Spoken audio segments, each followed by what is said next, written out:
पतिं सुरगुरुं वन्दे जगत्कारणं वन्दे पन्नगभूषणं मृगधरं वन्दे पशूनां पतिं वन्दे सूर्यशशाङ्कवहिनयनं वन्दे मुकुन्दप्रियं वन्दे भक्तजनाश्रयं च वरदं वन्दे शिवं शङ्करम् ॐ मृत्युञ्जयाय रुद्राय नीलकण्ठाय शम्भवे अमृतेशाय शर्वाय महादेवाय ते नमः।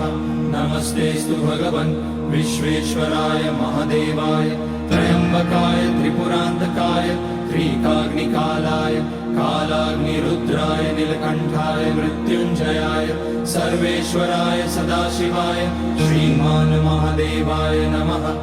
ॐ नमः शम्भवाय च मयोभवाय च नमः शङ्कराय च मयस्कराय च